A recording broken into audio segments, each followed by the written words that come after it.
आप, मैं बार बार बोलता हूँ, ये किताब का जिक्र करता हूँ। ये क्रांति और प्रतिक्रांति किताब है, बाबा साहब की लिखी हुई। ये एक है। दूसरी किताब है बौद्ध, ये फायान की। कि चीन, तीन चाइनीज राइटर ये आए थे ना, ट्रेवलर्स। उसमें से फायान की जो बुक है, उस बुक में लिखा है कि भारत का असली इतिहास क्या है और क्या छुपाया है वगैरह। और एक तीसरी किताब भी है मेरे पास, the Buddha and his Dhamma kingdom. तो बुद्ध का जो राज्य था, वैसे तो वो राजा नहीं थे, लेकिन जिस इंसान ने दुनिया का सबसे बेहतरीन ज्ञान दिया हो, उसको किंग कहते हैं, किंगडम की इसमें। तो पहली बात तो ये है सर कि जो कार्तिक पूर्णिमा जो होती, अमावस्या जो होती है ना, कार्तिक, कार्तिक ये बुद्ध का नाम है। बुद्ध के जो 1008 नाम बताए जाते हैं, उसको ये लोगों ने अपने इस पे लगा दिया कि 1008 नाम होते हैं। तो उसमें से बुद्ध का नाम कार्तिक है। और कार्तिक अमावस्या की शुभ रात्रि को फिर क्या हो गया, दो घटनाएं बताई जाती है इतिहास में, जो कि इन तीनों किताबों में मुझे देखने को मिली और पढ़ने को मिली। पहली तो बात यह है कि जब तथागत बुद्ध को संबोधि प्राप्त हो गई थी, उसके 1 साल बाद, इसका मतलब लगभग बुद्ध ने घर छोड़ने के 7.5 या 8 साल बाद तथागत बुद्ध घर लौटे थे, कपिल वस्तु। और उस दिन का जो ये था, वो कार्तिक अमावस्या थी, मतलब ये अमावस का दिन था। तो उस दिन जैसे कि कोई राजकुमार का या कोई राजा का या कोई अभी आज के काल में कोई प्राइम मिनिस्टर प्रेसिडेंट आता है, तो वहां पर जल्लोष होता है, उसका प्रोटोकॉल होता है, वो सारा कुछ होता है। यहाँ तो बुद्ध होकर आए थे सिद्धार्थ गौतम, अब वो बुद्ध बन गए थे, इसीलिए उनके कपिल वस्तु नगरी में सारे गांव वाले लोगों में, अमावस्या है तो सबको पता है कि उस दिन अंधेरा होता है, तो अंधेरों में उजाला करने का काम बुद्ध ने किया। क्योंकि बुद्ध यानी जागृत व्यक्ति, जिसने अपने सारे दुखों को नष्ट करके ज्ञान को विकसित किया, ऐसा प्रकाश दिया। उस प्रकाश के उपलक्ष्य में, ऐसे महामानव के उपलक्ष्य में, सारी कपिल वस्तु नगरियों में उस वक्त के जितने भी तेल के दिए होते होंगे, या गांव में बड़ी मशाल होती थी, एक बड़ा पत्थर का ये होता था और उसके ऊपर गोल पत्थर का ये होता, उसमें तेल डाला जाता था और उसमें एक बाती होती थी। चौक चौक में ये दिए इसीलिए जलाए जाते थे कि रात को लोगों को दिखाई देने लगे। और उसके ऊपर एक टोप भी होता था, ताकि बारिश आए तो ये दिया बुझे ना। और थोड़ा जाली होती थी कि हवा अगर आ जाती है एक तरफ से, तो हवा भी रुक जाए। तो ऐसे ये दिए तो लगाए जाते थे अक्सर। पर इस दिन क्या हुआ, वो अमावस का दिन था और बुद्ध वहां पर लौट आए, इसीलिए बुद्ध के स्वागत में घर घर में दिए जलाए गए। तो ये हो गया। और ये दिए का दान क्या है, तो दीप दानोत्सव। इसका मतलब है कि हम लोग दिए जला के ये तथागत बुद्ध का प्रकाश से हम स्वागत करते हैं, दियों का दीपावली के माध्यम से दान देते हैं। एक रेफरेंस आया। दूसरा रेफरेंस आया है कि जो फायान की जो किताब मैंने बताई है, फायान, इसिंग और युआन शाओ, ये तीनों चाइनीज राइटर्स है, ट्रेवलर्स है, जो कि इंडिया में आए थे। उसमें इसिंग के इसमें और फायान की इसमें। तो युआन शांग जो है, वो सम्राट हर्षवर्धन के काल में आया था। तो लगभग 630 से तो 642 के करीब, मतलब आज से लगभग 1400 साल पहले। और बुद्ध होने के बाद लगभग 800 साल, 800 या 800 900 साल। तो इसका मतलब वहां तक जो दिए जलाए जाते थे कार्तिक पूर्णिमा को, वो तथागत बुद्ध को ही स्वागत करने के लिए ये प्रथा बन गई थी, इस दिन का ये था।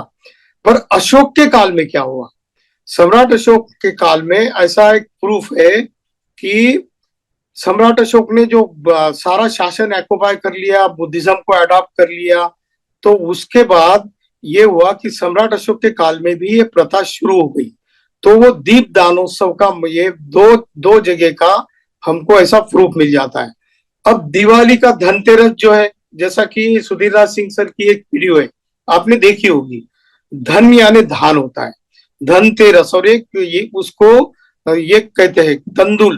तंदुल मराठी में तांदुल बोलते हैं, चावल को तांदुल। तो मराठी में सीधा पाली से आया हुआ जो शब्द है तांदुल। तांदुल मतलब वो धान का जो ऊपर का टर्फल निकलने के बाद जो बचता है, जिसका हम पकाते हैं चावल, उसको तांदूल कहते हैं। तो तंदूर जैसे कि बहुत सारे फसल आती थी, और फसल आने के बाद लोग अपना उत्सव मनाते थे, और वो उत्सव मनाने का दिन का क्या मौका है, तो बुद्ध की माता जो महालक्ष्मी थी, बुद्ध की माता को पाली में महालक्ष्मी कहा जाता है। ये मुंबई का जो महालक्ष्मी है ना रेस कोर्स, वो मुंबई के महालक्ष्मी रेस कोर्स में एक ताम्रपत्र मिला है। तीन चार प्रकार के एविडेंसेस हमको मिलते हैं अक्सर। एक तो गुफा लेख होते हैं, शिलालेख होते हैं, स्तंभ लेख होते हैं, और या फिर ताम्र लेख होते हैं कि कोई राजा या कोई एखादा व्यापारी या कोई श्रेष्ठी या कोई धनवान व्यक्ति अपनी जगह अपनी कोई विहार बना के देता हो, तो उसके ऊपर लिखा होता है। जैसे कि आप देखते हैं रवि वर्मा ने जो बनाई हुई जो मूर्ति है ना लक्ष्मी की, उसके बगल में दो हाथी है, हाथी को नाग बोलते थे, उनके हाथों में कमल का फूल है। तो ये वाला चित्र है, ये चित्र अपने इसमें है, गुफाओं में लिखा है, स्तंभ में भी है। तो हमारे जो एमपी के जो तहसीलदार साहब है, उन्होंने उसका अर्थ बताया कि उसमें जो ऊपर से लिखी हुई धम्म लिपि है, उसमें जिसने ये लेख लिखा और जिसने ये विहार बना के दिया, उसका नाम था डोनेशन का। तो उसके नीचे लिखा है कि तथागत बुद्ध की माता महालक्ष्मी जो है, महालक्ष्मी यानी ऐसी लक्ष्मी, लक्ष्मी यानी पत्नी, ऐसी महिला जो महान व्यक्ति को जन्म देती है, इसीलिए उसका नाम महालक्ष्मी पड़ा है। तो मुंबई के जो महालक्ष्मी रेस कोर्स के ताम्रपत्र में भी ऐसा लिखा है कि मुंबई का जो मंदिर है महालक्ष्मी का, बुद्ध के माता का मंदिर है। ये ट्रेडिशन लगभग 1000 साल तक चला। इसको काउंटर कब किया गया? काउंटर जब शंकराचार्य का जो ये आया लगभग 6वीं 7वीं शताब्दी में, उसने क्या किया कि यहाँ के जो सारे साहित्य जो था सम्राट अशोक के काल में, पाली का साहित्य श्रीलंकाई लिपि में लिपिबद्ध हुआ। फिर 4 प्रकार के हमारे बौद्ध भिक्खु गए थे उस वक्त श्रीलंका में, लगभग 3री और 4थी शताब्दी में। एक बुद्धघोष, धम्मपाल, धम्मदत्त और एक ब्रह्मदत्त, ऐसे 4 या 5 बौद्ध भिक्खु गए हैं। और उन्होंने फिर श्रीलंका से सारा साहित्य फिर से पाली में ट्रांसलेट कराया। लेकिन उन्होंने वही साहित्य लगभग, ये जो भिक्खु की जो भाषा थी महायानी भिक्खु की, इन्होंने 3री से 5वीं शताब्दी तक ये संस्कृत की भाषा बौद्ध भिक्खु ने लिखी है, इनकी नहीं है भाषा, ब्राह्मणों की। तो इसमें लेकिन ये हो गया कि प्रच्छन्न बुद्ध बोलते हैं शंकराचार्य को। इसके काल में बहुत सारे वमन लोग बुद्धिज्म में आ गए और उन्होंने संस्कृत को अपना लिया। संस्कृत कोई आम लोगों की भाषा नहीं थी, ये तो किताबों की भाषा थी और फिलोसॉफिकल ट्रेड्स की भाषा थी, आम पब्लिक में नहीं पढ़ी जाती थी। इसमें उन्होंने फिर 11वीं शताब्दी के बाद लगभग 14वीं शताब्दी में सारे ये जो ग्रंथ लिखे, 11वीं शताब्दी के बाद ही वेद लिखे गए, उपनिषद लिखे गए, ये सारे पुराण लिखे गए। तो ये सारी किताबों में फिर उन्होंने गड़बड़ कर दी। जो बुद्ध की माता को अर्पण करने वाला जो त्योहार था, उसको इन्होंने लक्ष्मी का त्योहार करना कब शुरू किया? 1893 से। 1893 से जब रवि वर्मा का 1892 में जब चित्र आया लक्ष्मी का, तो तब ब्राह्मणों ने, खासकर उसमें कांग्रेस के ब्राह्मण लोग भी थे, कांग्रेस पार्टी में थे, उनको ये करना था कि 1885 में जब कांग्रेस की स्थापना हो गई, तो वो चाहते थे, एलएम ह्यूम नाम के व्यक्ति ने कांग्रेस पार्टी को स्थापित किया। और उनके साथ तिलक, गोखले, आगरकर, ये महाराष्ट्र के चटर्जी, बैनर्जी और मुखर्जी, ये 3 लोग थे। और उसके बाद लाल, बाल और पाल कहा जाता है तीनों को। लाला लजपत राय, लोग बाल गंगाधर तिलक, और वो एक ये था लाला, एक तीसरा था बंडोपाध्याय, कुछ तो भी था, हाँ, बिपिन चंद्र प्रसाद।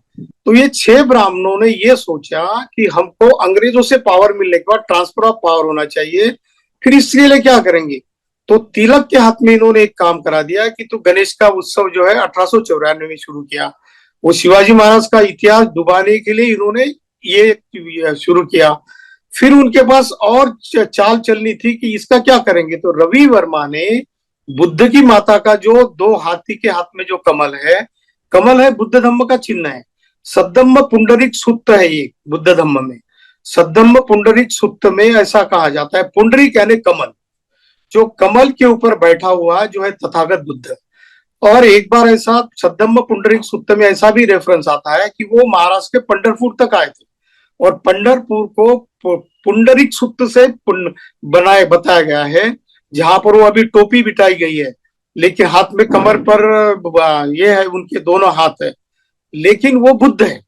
हमने 2011 में, मैं चीफ सेक्रेटरी ऑफिस में था तब, वो एक ब्राह्मण ने, उसको बड़वा कहते हैं, जो पूजा करने वाला, वो हर दिन जिस पीछे की तरफ जो तालाब होता है, ये पंढरपुर में जो बुद्ध का विहार है, जिसको भी पंडरी विठल का मंदिर बोलते हैं, उसके पीछे में एक पानी की टंकी है, उस वक्त की लगभग 1500 या 2000 साल पहले की, उसमें पानी आता है और उसको एक नल है, उस नल का पानी तीर्थ कर पे यूज होता है। तो उसमें ये बड़वा होता है, रात को 12 बजे से 4 बजे तक ये कपड़े बदलते, बाकी का सारा कुछ करते, बुद्ध की मूर्ति है। तो उसमें वो पेशाब कर रहा था।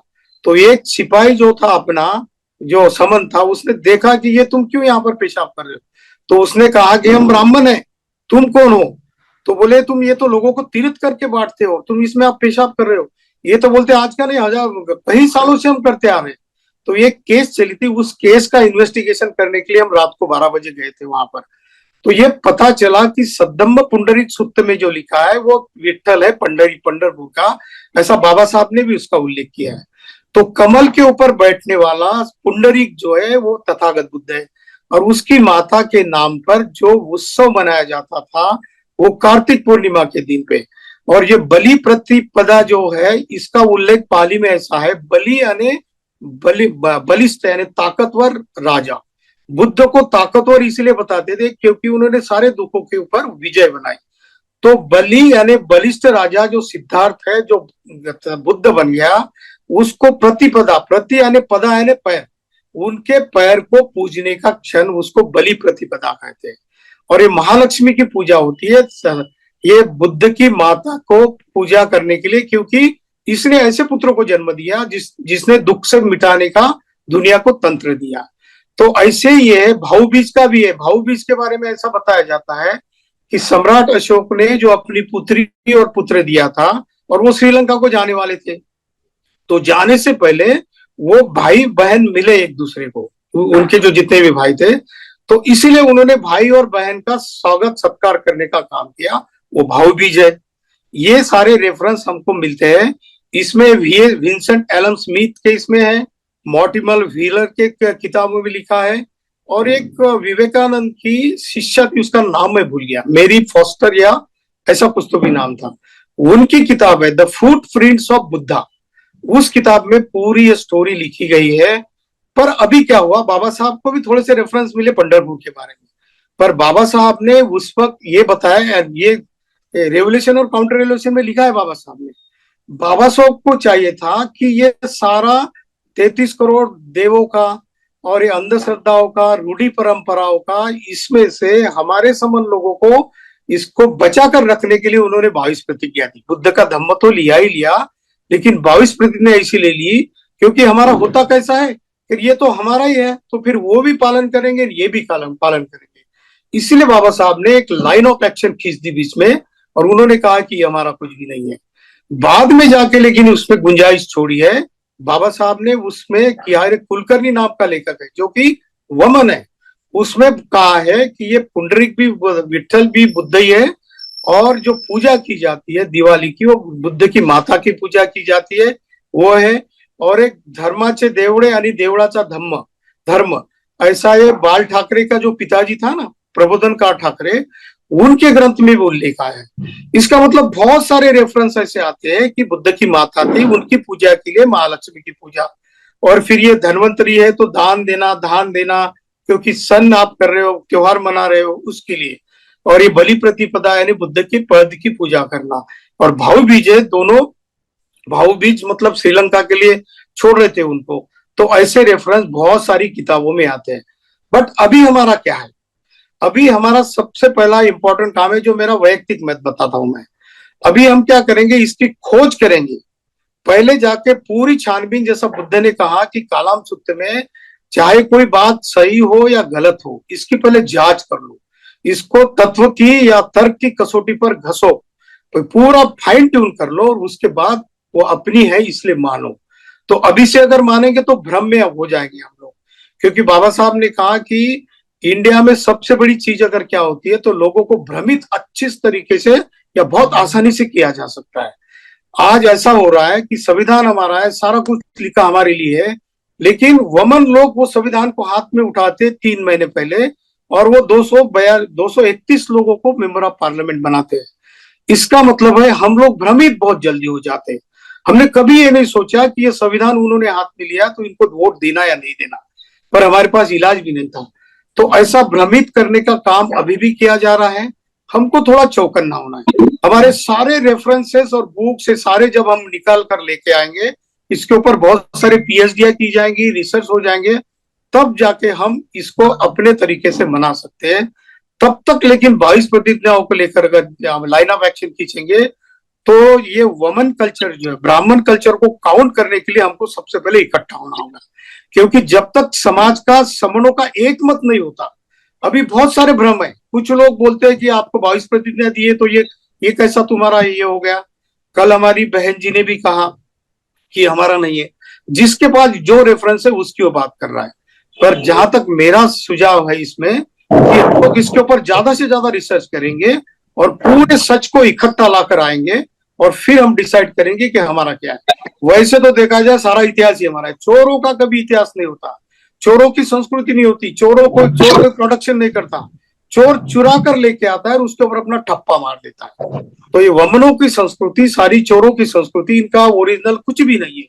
जो भी कुछ है सारा ये बुद्धिज्म का है, जैनिज्म का है और हमारे पुरखों का है।